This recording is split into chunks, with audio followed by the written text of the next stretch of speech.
ডিব্ৰুগড়লৈ সোণৰ পদক লাভ কৰি গৌৰৱ কঢ়িয়াই আনিলে ৰীতা শইকীয়াই। নেপালত অনুষ্ঠিত ভাৰোত্তোলন প্ৰতিযোগিতাত লাভ কৰিলে সোণৰ পদক। ডিব্ৰুগড়লৈ গৌৰৱ কঢ়িয়াই আনিলে ৰাজ্যৰ শইকীয়া নামৰ প্ৰতিভাৱান খেলুৱৈগৰাকী। যোৱা 31 আগষ্টৰ পৰা 4 ছেপ্টেম্বৰত নেপালত অনুষ্ঠিত ভাৰোত্তোলন প্ৰতিযোগিতাত সোণৰ পদক লাভ কৰি ৰাজ্যৰ লগে ডিব্ৰুগড়লৈ গৌৰৱ কঢ়িয়াই আনিছে ডিব্ৰুগড় বাণীপুৰৰ নিবাসী ৰীতা শইকীয়াই।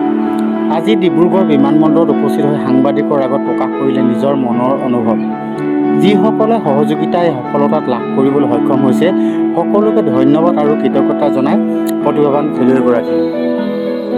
মই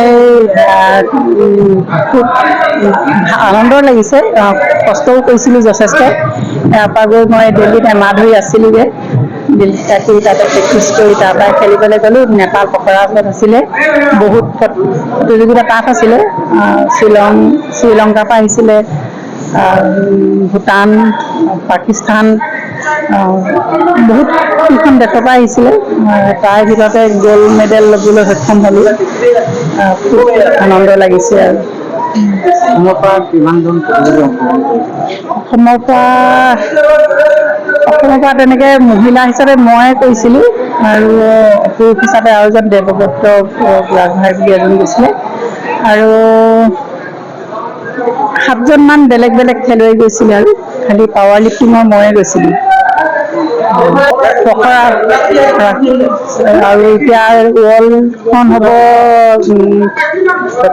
চাইনাত, মে'ত হ'ব। পৰৱৰ্তী খেল চাইনাত। ল'ৰা ছোৱালী দুটা নিশ্চয়, আৰু মানুহজন, আৰু তো সকলো কথা ক'বই লাগিব। আৰু সকলোৱে লগৰ সমনীয়াবিলাকে চবেই আগ্ৰহ দিয়ে, আৰু চবেই কৰে খেল। আৰু ৰাইড কৰি ফুৰিলেও মানুহবিলাকে কয় যে এনেকুৱা পাৱাৰ লিফ্টিং পালে মহিলাৰ কাৰণে খুব ভাল লাগে বুলি কয়। সেয়ে আপোনালোকৰো চবৰে আশীৰ্বাদ, আৰু আপোনালোককো মই ধন্যবাদ দিছোঁ, যিহেতু আপোনালোকেও আহি মোক ইমানখিনি সঁহাৰি জনাইছে। আৰু এইটো বয়সতো খেলিছে, আপুনি স্বৰ্ণ পদক পাইছে। আজি উঠি অহা প্ৰজন্মৰ যিসকল ছাত্ৰ ছাত্ৰীক লৈ আপুনি কি কয়? এইটো বৰ ভাল কথা সুধিছে, ভাল লাগিছে। মই এইটো বয়সত খেলাৰ কাৰণ এইটোৱে হয়, স্বাস্থ্যৰ প্ৰতিও সজাগ, আৰু লগতে মই নৱপ্ৰজন্মক এটাই ক'ব বিচাৰোঁ, ইয়াৰ পৰা আমাৰ নিচাযুক্ত মুক্ত হ'ব। ইয়াৰ যিটো শৰীৰ চৰ্চাৰ নিচাৰ পৰা বহুত আঁতৰত, আৰু সেই গতিকে আমি সকলো নৱপ্ৰজন্মক আগবাঢ়ি আহিবলৈ কওঁ।